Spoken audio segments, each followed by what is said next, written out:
Al McFarlane. Welcome to the Conversation with Al McFarlane. I'm glad to be here and glad to have you along as well. Today is Friday. That means it's the Healing Circle.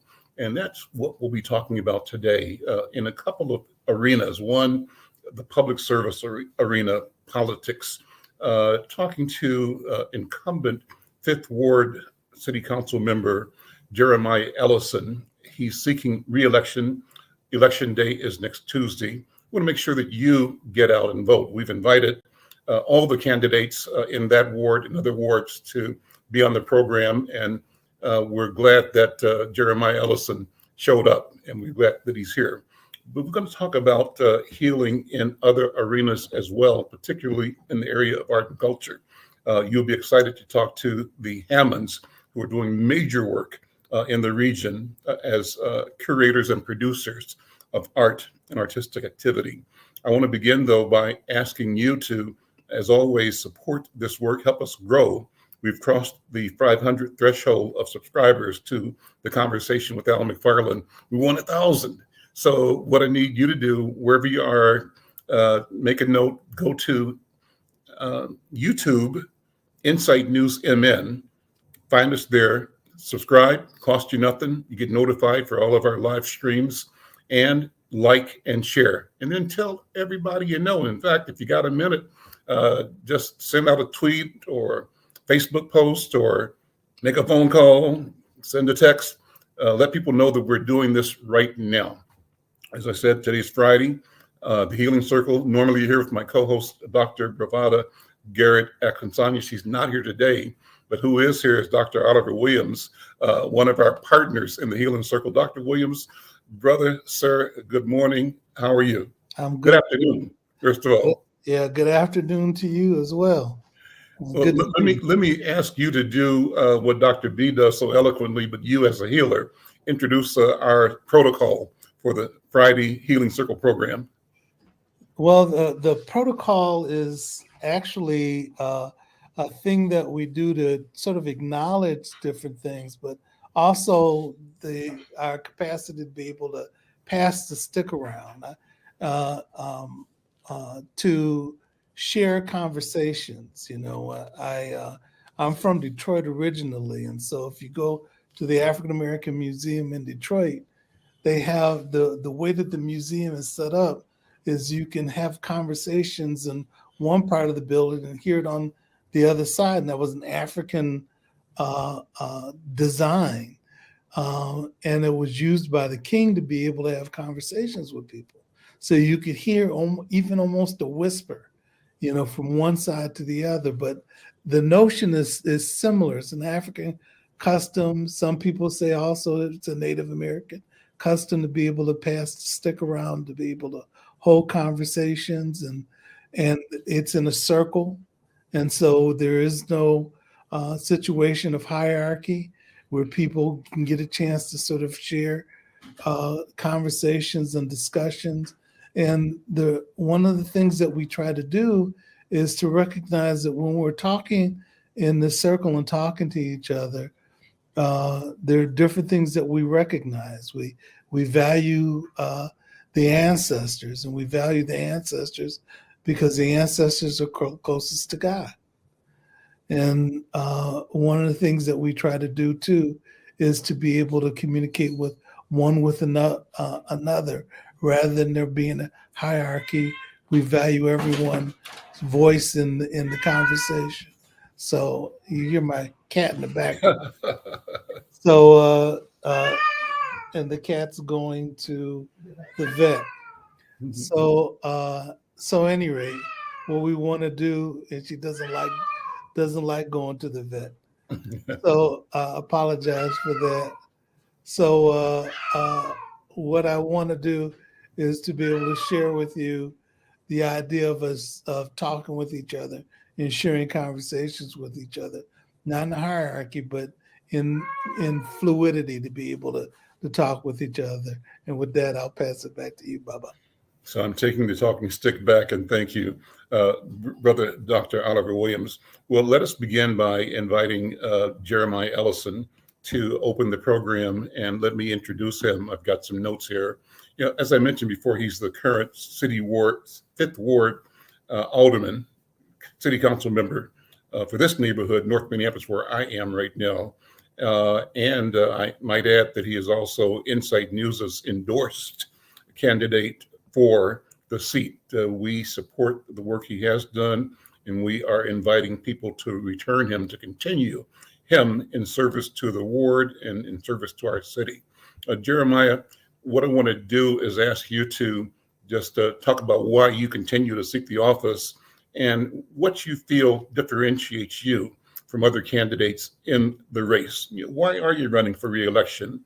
And what are some of the things that you're most proud of having accomplished so far as the council member for Ward 5? Jeremiah, of course, you can take the conversation wherever the spirit leads you. This is a place for you to talk to our community and talk to the world. Jeremiah Ellison. Thank you so much for having me, Al. I love the spirit of the talking stick, and so I appreciate it being extended my way. And so, I've been in office going on 6 years now. We've been through a lot as a city and as a community in that time.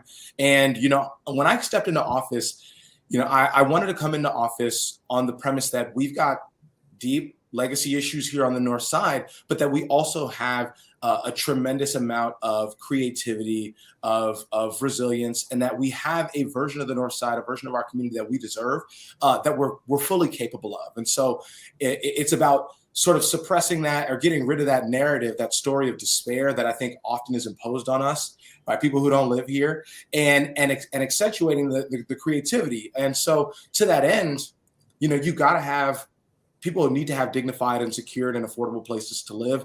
I've made housing security and dignity and affordability a big part of what I've done in office. And I feel like there's more to be done in terms of perpetually affordable home ownership, not just rental properties, but allowing folks to build that on that legacy. Owning commercial space. I've done a lot of work, with the Commercial Property Development Fund to increase our business owners here being able to own the spaces, the buildings on our major corridors here. Obviously, public safety, creating partnerships, intergovernmental partnerships to create safety all across the community has been a big part of what I've done. And I know that conversation has been a really hard one, especially in the ebbs and flows of the last couple of years in the wake of the murder of George Floyd, in the wake of the pandemic where we had this spike in violent crime and people were looking for solutions. Solutions didn't feel easy to come by. And then lastly, environmental justice. I know that if you go talk to your average person on the North Side and ask them if climate justice is a major issue for them, they might not say yes, right? But when you ask folks if they feel safe planting a vegetable garden in their backyard, if you ask folks if their kids are dealing with asthma, then people will start to realize the ways in which environmental justice is hitting us here on the North Side right at home. And it is about creating cleaner air, cleaner soil, cleaner water. That's been a major part of what I've done in office as well. And so happy to talk about all of those things, but you talk about healing and that term resonates with me when I think about the work that I've done while in office. Well, go in on that. Healing, how do you see yourself, Jeremiah Ellison, as a healer? How do you see the work of the city council itself and you as a member of it as a moderating, healing, growing, enabling force for our community? Yeah, absolutely. I want to talk about a specific issue that I've been dealing with for the past couple of months. It's related to our tree canopy, which a lot of folks I know don't spend a lot of time thinking about. But when you think about the air quality issues we've had in the last couple of years, when you think about the heat, right, the overwhelming heat that we've had in the last couple of years, having a healthy and thriving tree canopy is a part of how we have cleaner air. It's a part of how we have shaded areas and how we can everything from limiting our utility bills, right, to cleaner air can rely on a healthy tree canopy. We have this major threat to our tree canopy that was brought to my attention by a number of community members, and it's a little bug. It's called the emerald ash borer. right? One of these issues, when I knock on doors, nobody's going to come ask me about emerald ash borer, right? But it's having this huge effect on the community.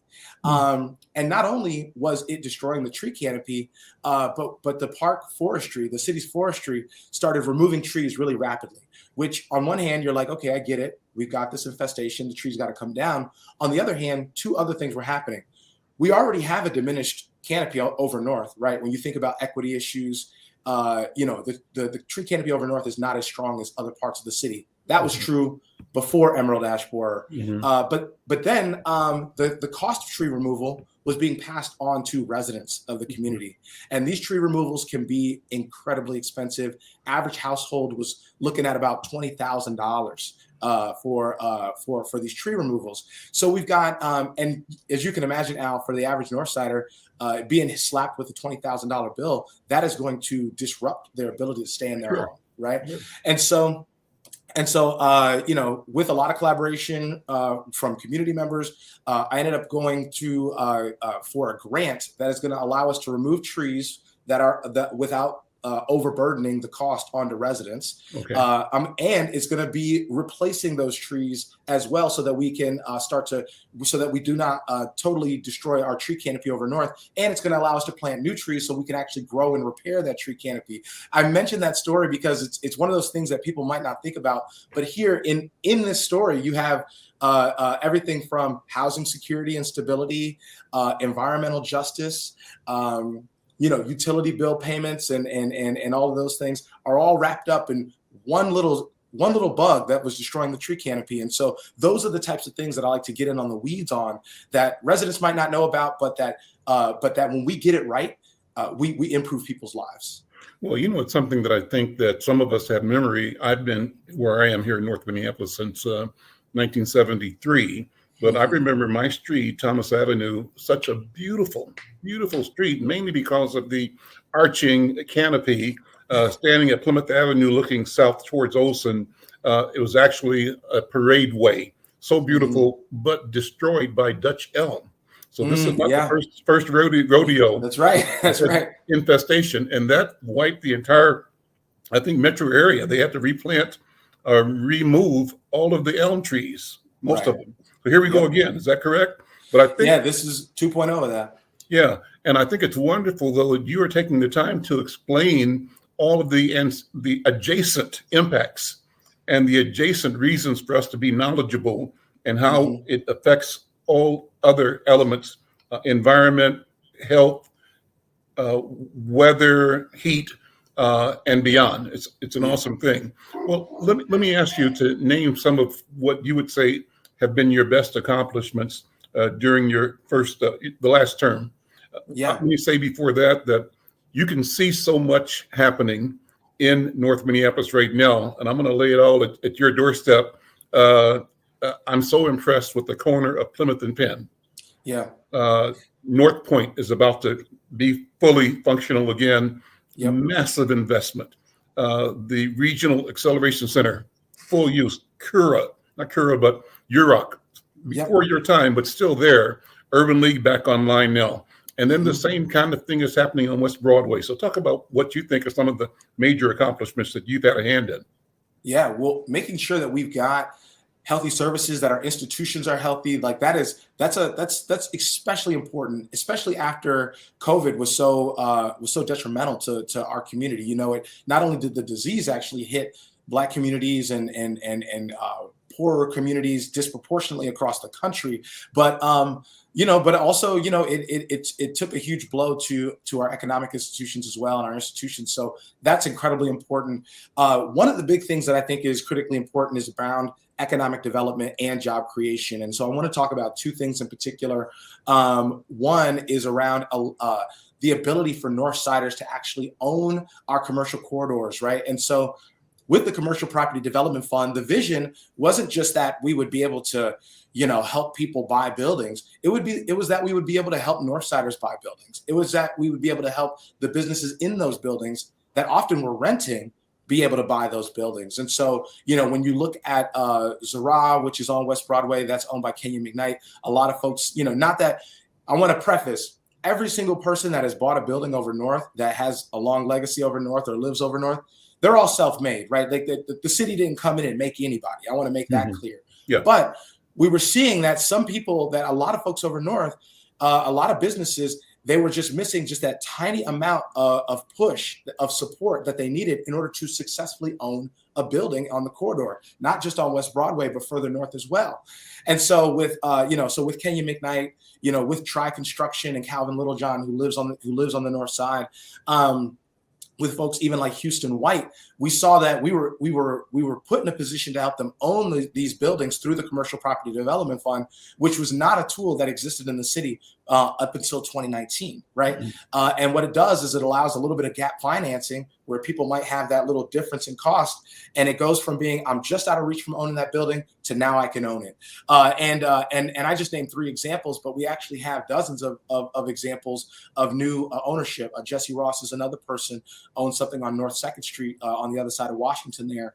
And so I think that that's really important. I don't want to just see a dozen owners of our commercial buildings on the north side. I want to see hundreds of owners. I want to see hundreds of my neighbors being able to own these buildings. And so we got to keep growing that tool. We got to keep making those investments. If I had my way, we're going to find a way to make those awards actually a little bit bigger, give people even a little bit more of a cushion to own securely. But that's a big one. It's something that we didn't have prior to my being in office. One former banker described it as patient capital, and that's what folks need, right? When you've got a whole community that's been locked out of banking.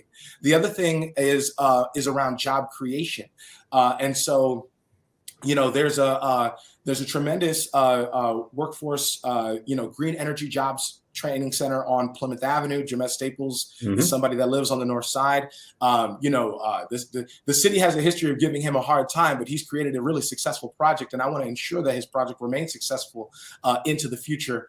Green jobs are where we're headed, right? Solar installation, other types of weatherization and those types of things. And so he's got that going on.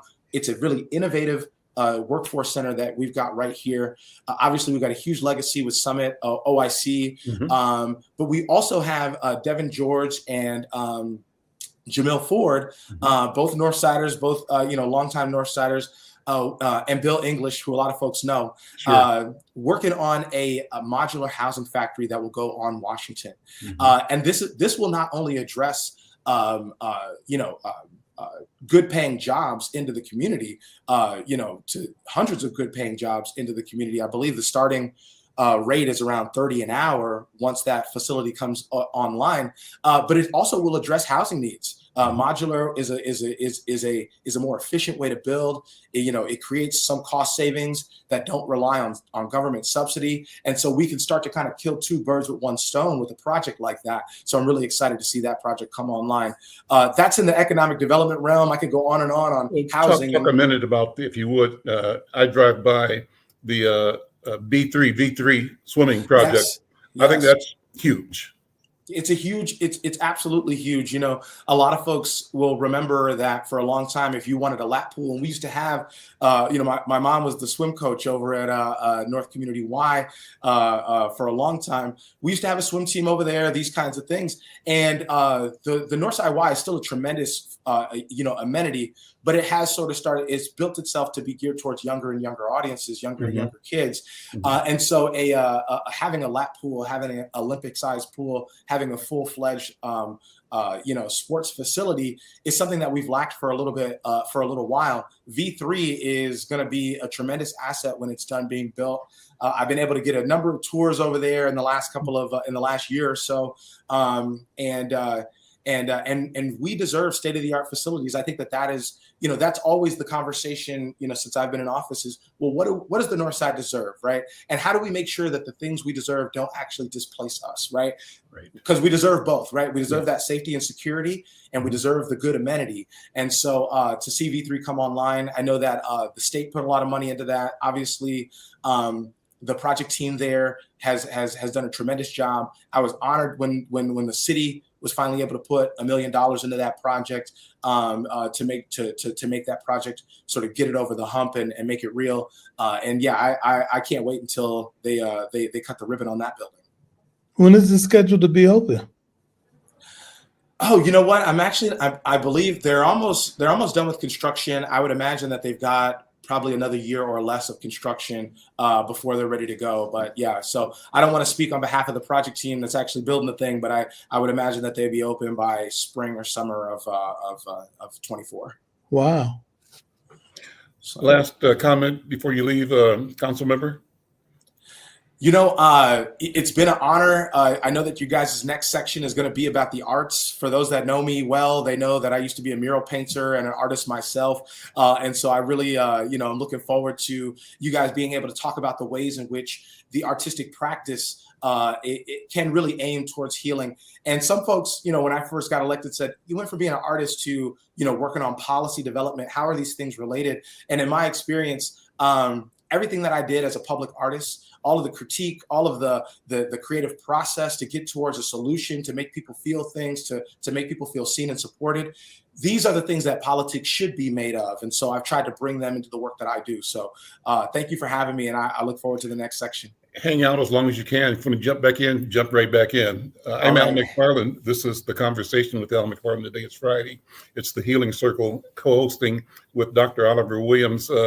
And Dr. Williams, let me do a little bit of the background on the bios for our next guest, and then have you bring them in as well. But, Beverly Tipton Hammond is an ordained elder, a dancer, choreographer. She's a visual artist, a singer, a songwriter, a curator, and entrepreneur. She's got an MBA from Concordia University. She began painting 14 years ago as a hobby, and now has produced over 200 paintings. Her medium is acrylic ink, ink marker on canvas and wood, as well as collage. Her artwork was featured in the Hennepin County Employee Exhibit in 2017, Hennepin County Health Department Exhibit Hall, and most recently, her Hatitude series was featured at the Minnesota African American Heritage Museum and Gallery in the Grace Exhibit, 2018-2019. The series features vibrant colors and hats inspired by Beverly's passion for millinery, and it was also featured in the Star Tribune. In 2020, Beverly and her husband, Drew Hammond, were invited to participate in the creation of the Black Lives Matter mural, which is sponsored by the Minnesota African American Museum and Gallery. In February of 21, they hosted social justice and art exhibit at the Northrop King building to commemorate Black History Month. She has participated in other social justice murals in Minneapolis and is a member of the Rojo Collective and series on the board of the National Lutheran. She serves on the board of the National Lutheran Choir. The Tipton Hammond Arts Gallery opened in April of 2020 in the Northrop King building, where she and her husband, Drew Hammond, created inspiring and colorful acrylic paintings, intriguing collages. She's also started the Pure Water School of Dance, teaching ballet and Afro-modern dance in the gallery. She enjoys the creative process and loves to inspire and share her passion for art. The gallery is located at 1500 Jackson Street, Suite 261 in Northeast Minneapolis. Now, her husband, Drew, is a self-taught artist who was born in 1964 in Baltimore, Maryland. He grew up in Edmondson Village community, attended schools in Maryland and South Carolina. He credits God with endowing him artistically with the gift and affinity for the arts. His work focuses on expressing the people in the African American diaspora, which is an important and personal undertaking in a society filled with disregard and misinformation. Of his medium versatility, he most works in collages, which provoke thought and create visual disputation and resolve. He and Beverly, as I said, are the co-founders of the Tipton Hammond Arts, an interdisciplinary arts studio in Northeast Minneapolis. He's about to release a book of haiku and art in 2024. Thank you both for being here. I want to pass the talking stick back to you, Dr. Oliver, to finish and bring in our guest. Well, as we talked about, and as you talked about, Al, in your introduction, that art has the capacity to be able to, move people in different ways. And when I got in contact with Drew and Bev, their art is the thing that moved me. I've got about 3 pieces that they have developed that I purchased, and I dig it quite a bit. But their studio is interesting too, because not only does it display their art, there's other ways to be able to bring people together to have conversations, to display their work, but I think also to heal. And Bev and Drew use it as an opportunity for people to be able to get together and to share with one another. So with that, I just like to bring them on and get a chance to have a conversation with them and explore some things with them. I'm sort of interested in their history in development and doing the art, and also to hear some other interesting things about them. They have a connection to Baltimore, and that I think is also quite interesting as well. But I found them to be a healing presence in my life, and would like to say welcome and glad that you could be here today. Thank you, sir. Thank you it's so an honor much. and a privilege and a blessing. Thank you, Mr. McFarlane, for having us on today. Yes. So Well, go ahead. Go ahead. No, I'm going to pass the talking stick to Bev and Drew. Welcome. So good to see you. Thank you for being here. Thank you. Thank you. And so what's on your mind? Let's talk about healing and the topic that is topmost in your spirit at this moment. Well, that's interesting because it seems to be very prevalent. I mean, there's the art creation, creating art, Black art that speaks not just to us, but to our culture as a whole and to people of any race. When they come into the gallery, we get the same message, right? They step into the gallery and say, oh, there's quite an interesting and wonderful energy in this space. And I'm like, yeah, it's Holy Spirit. It's the presence of the Lord. You don't have to call it that, but then you come in and you don't want to leave. And there's a book nook, and sometimes there's beverages, and there's a welcoming spirit. Hospitality kind of runs in my family and his too.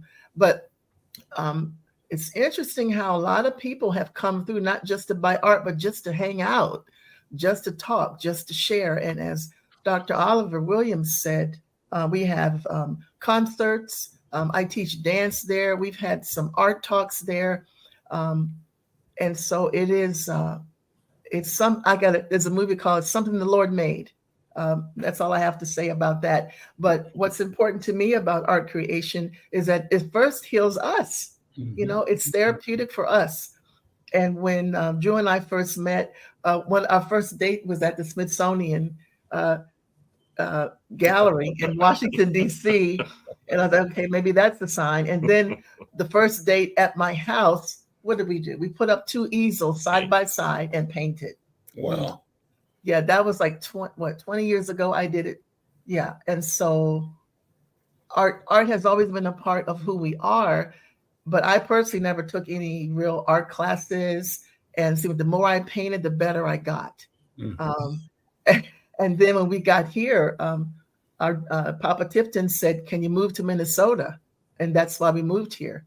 And God said, this is going to be your promised land. Well, it didn't feel like that when we got here, but my goodness, we would have never, I don't think, had a gallery in Baltimore, and it was meant to be. And it is a haven, not just for us, but for anybody who wants to come and just enjoy colors. There's a very diverse works that when you look at our work combined, you see a plethora of colors, ideas, and things that inspire. But what I love is that the youth come in, the children come in, and Drew has an art table set up for them to start creating. And the parents can leave and whatever the kids need. And they love to take pictures. We take pictures of them before they leave. And it's a wonderful thing that God has blessed us with, to be able to offer that to the community. I don't recall a time in my life not doing art. Self-taught, been doing art I don't know, I'm 59, so I would just say probably 58 years. um, and it was just a hobby more than anything, initially just a gift, and it seemed like that gift didn't become explosive until we moved here to Minnesota, which was just in 2016. I've never sold a piece of art until I moved here to Minnesota. Never fathomed having a gallery to even display art. And it's just been incredible. So it's kind of like one of those things where,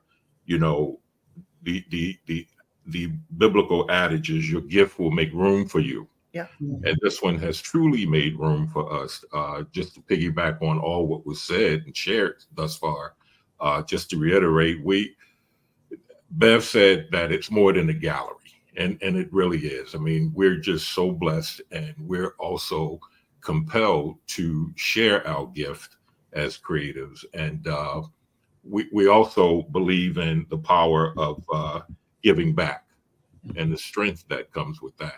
We host up and coming youth artists at our space. We'll give them a huge wall and maybe 4 or 5 easels to present. And sell. And sell. Yeah. And we do that for older artists also, but more inclined to work with the youth since they're coming into their own. And one of the things that I always ask youth artists, are you an artist? And they would just struggle. And I would say, hey, say you're an artist, because that's exactly who you are.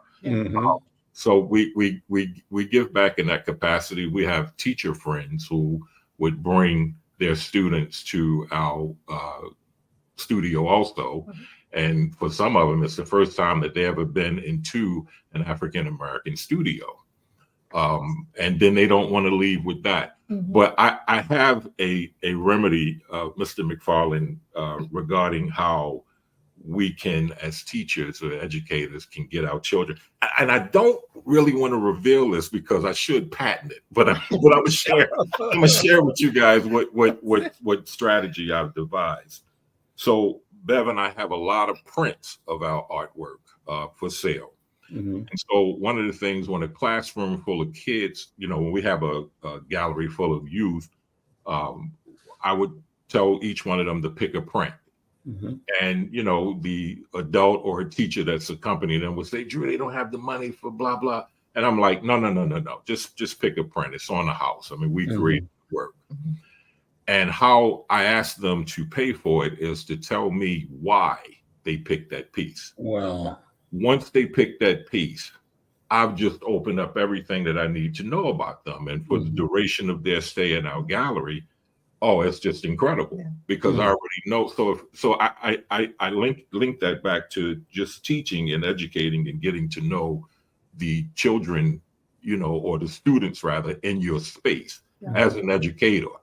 So there it is. It's out there now, and I know everybody's going to be utilizing that. It's a great idea. It's made so much money off of that.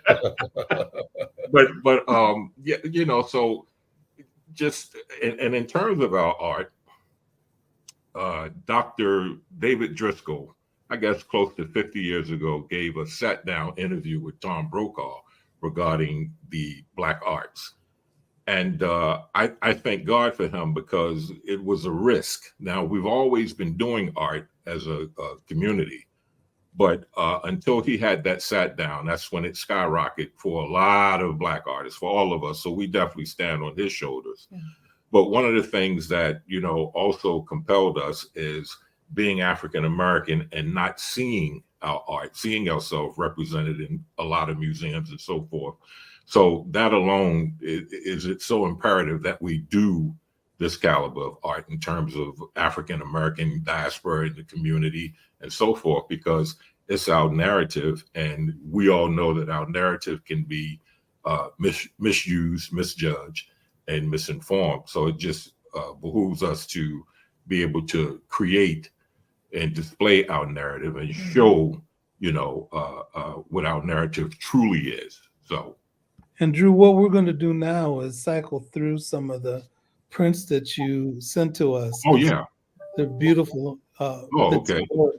And so with some of that, can you explain some? I see you got Bobby Rush over to the right from Chicago. Who's Yeah.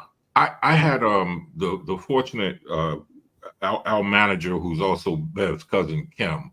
She had a friend who worked. She was his assistant. Congress, yeah, yeah. worked with Congressman Rush, and commissioned me to do this piece for him. And I was just so floored. So after I got up off the floor, I said, all right, how and what would I do? So when you get commissioned, you research. And so I understood that Mr. Rush was also a member of the Black Panther Party. right. And Mr. Rush also is a preacher. So I did this piece, and the theme is called From the Panthers and Politics to Preaching. So it's the 3 Ps about Bobby. And so when that arrived in DC, I didn't know that it took all that it takes to get something to actually be, brought into the halls of Congress. But a few months later, I got a call from him. And Doc, I was like, wow, this is just incredible, And so whenever he was interviewed on MSNBC or something like that, I could see my piece in the background of his office, and I just lose it, So the 4 women on the left, that's a montage. I think I do more work of creating Black women in the arts. Again, it goes back to marginalization, and I'm just compelled to I do that just effortlessly, and it's just so important that I do that. So Very nice. There's some, talk about these 2. this is my social justice, and this is just historic. The first one features the first one to the left features the ship, and just it's how can I explain this? So not being an esteemed orator, this is my art doing the talking. Yeah. You see remnants of the movement and our existence since 1619, since the arrival of us here in these states. And there has always and always will be a progression, but we can't forget. You want to say something about the one in the One in the middle? Oh, yeah, the collage in the middle. We were at the Smithsonian African American Museum in Washington, and there was a young white boy standing in front of us looking at, was it MLK? King, yes. Was looking at Martin Luther King, trying to figure out, what is this? Who is this? Who is he? And there was a moment, there was a moment where the little boy turned and looked back at Drew just to see who was behind him. But he was getting an education, not sure how he was getting it or what it truly meant. And so the juxtaposition of this young white boy and slavery and the messaging coming from that collage has a great impact to me, saying that all history is our history.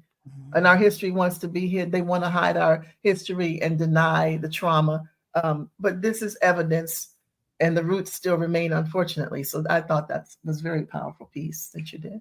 And I said in a couple of talks a while ago that my quest is for this to be all social justice art to be in some kind of museum. I don't know, that's a mile long, and people will come in there 50 years from now and say, wow, I can't believe that America was like this. Yeah.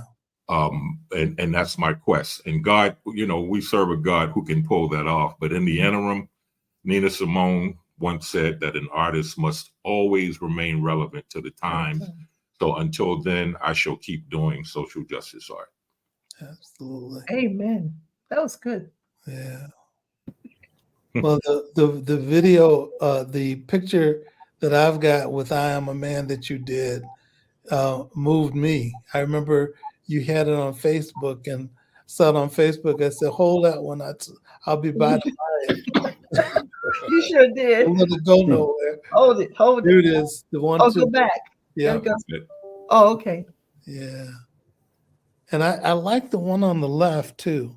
Oh, yeah. That one moved me. That was at your studio as well. Yeah, that's the second one I did of that piece. It's called Favelas, and the favelas are the ghettos in Brazil.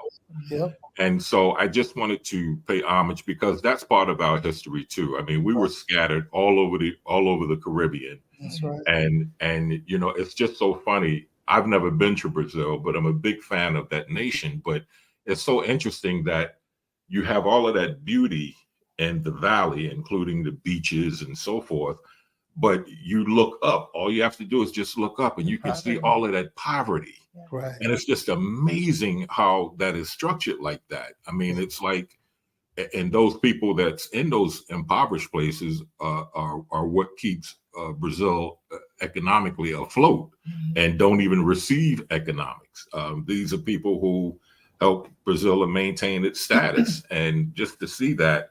So I wanted to give it the color that it already has, because even though that's impoverished demographic, it's beautiful with the colors that they have up there in those favelas. So just wanted to homage that. And on the right, the poster says, well, we still talking about the Brazilian piece. On the right, the signage is "We're of Africa," and it's so small. And the other one says "God is watching," and the one on the far left, I can't so small. Make that one out right now, but it was also probably referencing their them being impoverished. Well, I would last few years ago, I went to Brazil. Okay. I was went to Espírito Santo and saw the favelas there, but also got a tour of some of the sections. And there was one section of the community that we went to where they had divided up some of the slave property. Wow. We saw some of the the land that the slaves had lived on, and they're developing it more for education for people within the community. Former slaves that or people from the families in that community, and they know the history of it. And they talked about the history of why the owners gave up the land, because they gave the land to the church. Wow. And they said that they realized that they needed to make a change. So they also got married to some of the slaves. I said, that was very forward thinking of them. They said, no, they were doing it because if they didn't do it, they're going to get killed. Right. So what they did was they ended up having a moment of clarity to be able to help them think about what they needed to do to treat people right. Right.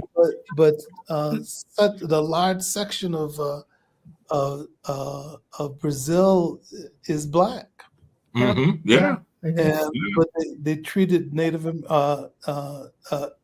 Americans very poorly. Native Brazilians, Aboriginal Brazilians, very badly too, and still are doing that. Wow. We want to visit them, as well. And then it was also the mix of Black and Indian that and seeing the consequence of them intermarrying was interesting as well, in terms of what they look like, but how they hold on to their traditions and values and faith. Very interesting experience. That is awesome.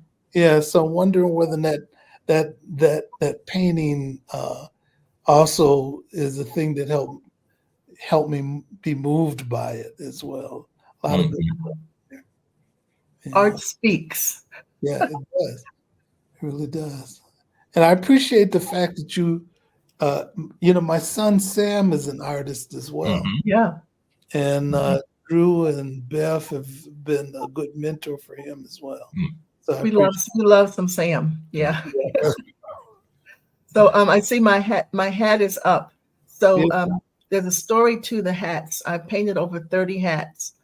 I started painting when I came here because it's just something that I love, from wearing hats in church over many years. Don't really wear them much now.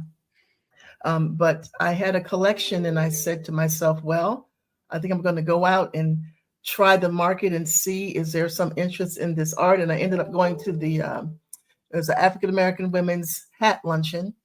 I took my maybe 5 hat originals, prints, bags, cards, and set up a vending table, and didn't do too well on sales. But this one woman kept walking by and looking, not saying much. And it turned out that it was Tina Burnside. And she was looking to begin the Minnesota African American Heritage Gallery and Museum. And we connected. Next thing you know, I'm doing a Hatitude exhibit along with the incredible photographer Walter Griffin. He's got his photographs on one side and my hat's on the other. And boy, did we have church. I mean, for the opening, Mr. McFarlane, we had Tom Tipton in the wheelchair singing. We had over 100 people in that small space. Mm-hmm. And it was the beginning of, I would say, my exposure as an artist. There was a hat called the Kente hat, which was a very high hat that was featured in the Star Tribune. Mm-hmm. But most importantly, it got the word out there about the importance of our culture and our history. Mm-hmm. Church hats. Church hats, yeah. And we called it Hatitude. But what happened after that was interesting, because we were using the art and the hats to go to different locations to teach about our culture. And I ended up reading a book called, it was The Souls of Women Folk. I can't think of the author, but it talked about how enslaved women and children would go out on Sundays and wear their own attire. I don't know how they got it across the water, but they brought it. They had their yams, their food, whatever, their okra. They went into the brush and they had their own church services on the very grounds where they were picking cotton for nothing. And then on Monday, they were back to trauma. And so I talked about that relationship and the glory of the beauty of the materials that our African queens wore. And then they were stripped off of their thrones and brought to America. And myself, as being close as a minister and getting to know ministers who, women ministers and pastors, I got close to them enough to see their pain and their trauma. And other women, so on Women's Day, we all wore hats, but who knows what trauma we were experiencing internally. So to me, the hats have a lot of meaning in terms of who we are and what we represent in terms of our history. So this piece is called Divine. And it's one I just did, one of my second collage hats, which has actual beads on the shoulder. And then the one to the right I did a while ago, that's not part of the Hatitude, but that's called Eve. And I just have fun exploring. Drew is one who will lay out the pattern and structure and knows where he's going. I kind of like not to know where I'm going. And that's why we get along so well. Ebb and flow right here and structure and order over here. So I have no idea where I'm going, but that's okay. We do. It all works out. Yeah. So we have a friend, Sean Garrison Phillips, who's like our brother, family, and he inspired me to do some exploration in the abstract. So I have an abstract here on the left, and I find abstract kind of fun because you really don't know where you're going. You're just picking your colors and going for it. And so that piece was fun to make. And on the right is a piece called Liturgical Moves. That's like the first one I did. Like that one, I think was at Hennepin County, Mr. McFarlane, one of my first pieces exhibited, because I've been dancing and doing liturgical dance since I was 19 years old. And that's another part, I think, because I guess I've been an artist since I was a kid. I was always doing something artistic. If it wasn't dancing, it was singing. And then I went to State University of New York as a dance major. And so I like to do a lot of dance art. So interdisciplinary artist. Yeah, that sounds good. Okay. Well, such beautiful work. The feeling, the flow, the excitement, and the depth all emerge and speak. But you know what? If I'm permitted, Brother Oliver, I wanted to ask Beverly and Brother Drew to talk about family legacy history. And what triggered that was that you said Papa Tipton Yeah. early in the conversation. And I wanted you to know, and our listeners and viewers to know, that Tom Tipton was one of my mentors. He's one of the people that guided and shaped my public development and public life, and was just a huge, huge influence on me and on our community across the country. I used to talk about one of his campaigns as a PR executive. He was responsible for, among many things, but the phrase, the caption, "You can be Black and Navy too." Navy too. Oh my And goodness. so I said, what a revelation, because what he did was said, you don't Yeah. have to abandon being a Black man Right. to serve your country. You can be Right. Black and Navy. So he said it to us, but he said it to them Yeah. because they wanted to exact our surrender of Blackness in order to be an American or to be Navy. How about And that? Tipton said, you know what? You can be Black and Navy too. Hmm. And the best of you comes forth for yourself and for our nation. So I think Yes. that was one of the many jewels that he planted that really created pathways to freedom and conscientiousness for people that wanted to, be patriotic and were and are, but they Right. also wanted to do it without surrendering their identity, their humanity, and their legacy. So if you would both talk about your personal familial legacies, what is it that has poured into the creation of Beverly and Drew today? Wow, that's amazing. I'm going to try to not cry when you spoke the way you did of my hero, my best friend, my singing partner, my traveling buddy. It is something else. I just posted something about him on Facebook today. And I was going to say earlier, I didn't want to interrupt Drew because he was in such an awesome flow about his pieces, but legacy is why we're here. Mm-hmm. And I remember Dad saying to me, I don't have much to leave you, but I leave you everything I have. Mm-hmm. He said that to me. And the last time he hugged me and said, I love you, I cried like a baby. I know I have part of his mantle, and part of that mantle that we have is marketplace ministry and business and the arts. And even singing every Sunday wasn't something that I thought I was going to do. I pastored back in Baltimore. Yes, I'm ordained, but when I came to Minnesota, it was all government.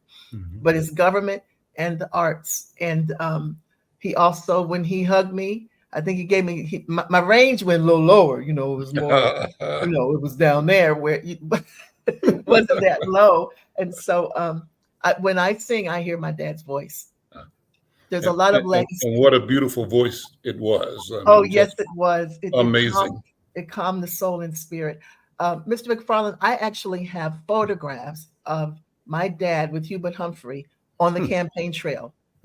Pictures of him on the airplane with former governors, letters from Hubert Humphrey. And so I know the impact because I see it in the eyes of people and the ones that he would be around, and the various photographs of all the churches that he sang at, including he sang with Billy Graham. But I know that he was a mentor for many, Gary Hines and others who were looking for support and partnership. And it's just amazing. He literally called us home. Yeah. And I didn't understand until we got here. So a lot of our blessing is flowing because he left an impartation and he left his mantles with us. And that's important for anybody to understand. What are the mantles in your family? What has been passed on to you? You don't have to work as hard. If you got the mantle, you just have to keep your hands clean and your heart pure and hear God on direction and instruction on how to move forward. And if he could step in the gallery today, he would really be very proud of us, I think. He opened doors for me, and I thank you in thanking him. I pass those thanks on to you. But Brother Drew, as you were speaking, I was reveling, loving your voice. There's something powerful and magical and calming, and there's a depth in your voice that is from a place of assurance. I think it comes across that way to me. I'm the listener. I'm the viewer, the witness, And I just want to share that with you. And you remind me, Baltimore, I have a brother-in-law from Baltimore. You sound like my brother-in-law, Earl. So it's a family feeling right there already. We'll talk about your family, your legacy, if you would, brother. Yes, appreciate that. Well, I grew up number 6 of 6 siblings, and there was a lot of music growing up. I have 2 sisters that did art, but also never pursued it. And Mama, she could draw. Mama was famous for drawing rabbits and birds. So that's where I got my rabbit and my bird drawings from. My parents, if my father was alive today, he would be 105. And if Mama was alive, she would be 99. So they grew up, my pop's from Maryland and my mother's from South Carolina. So they grew up with the bootstraps dynamic. And so I think what helped me to get into this art realm since we've been in Minnesota was the work ethics that I got from my father. I have this one story, if you guys could just indulge me. Yeah, go ahead. It's an incredible story. About, I think it was around 1983, and my father had showed me how to simonize a car. Now, simonize is different than turtle wax. Simonize, you have to do a car in quarters, because once that dry on you, it's all over. So I call myself wanting to impress my dad, and you simonize your car once a year, according to Pop. And so I went to his house and I simonized his car, and I forgot to do it in quarters. So I simonized his whole car. And folklore, I'm going to say that folklore has it that Pop came out and sat on his porch drinking a mint julep while I just spent my whole entire day removing that simonize from his car, and he didn't help me. So it was a great lesson in that. I got a lot of lessons from my folks being from the Carolinas and being from Maryland. I'm just 59, yes, and like a lot of my friends, they'll talk about their grandparents being just turning 80, and I tell folk, look, my pop would have been 105 if he was alive. And so I got a lot of work ethics from him. When my father retired from the NSA, he started driving cab, and then he started a fishmonger company. And then he was fortunate enough to get a seafood store inside a supermarket in South Carolina. So I remember when he started with the fishmongering, and he purchased a 1979 blue Chevy pickup. And it was so important that maintained and was clean, because he was making a comparison between people who sell fish and how they just like reckless. And my father, his smock was always clean, and I would sit up in the truck, and I had to learn those fish that he would ask for, because his customers, it was all rock and roll. So I tell people today, as a result of that, I'm the greatest fish cleaner on earth. So, and you can test me, we can put that to the test, just give me some fish and I'll clean it for you. But I got ethics from my mother and father. And that's the reason why I think, there's a zero tolerance with my parents, and there's a zero tolerance with me. But yeah. So I think what I really acquired from them were the ethics that I have, and I just roll that over into every facet of my life. What a wonderful story. And Brother Oliver, if you'll permit me, I would like to take a quick break here, but I want to continue this conversation for another 20 minutes or so, if that's okay. What I'll do is sort of announce a close to this segment, but then follow up with another piece that will be added to one of our programs next week, because I'm enjoying this conversation. We're like you said, if I came to your gallery, I wouldn't want to leave. I'm in your presence now, and I don't want to leave. Oh, wow. I don't want to leave. I'm enjoying this, and I appreciate it so much. Yeah. So let me do a break, and we'll wrap up this program, but then we'll reconvene in a minute with a 20-minute part 2 segment that will air on Monday. Okay. I'm Al McFarlane. This is the Conversation with Al McFarlane, the Healing Circle, and we'll see you in a bit.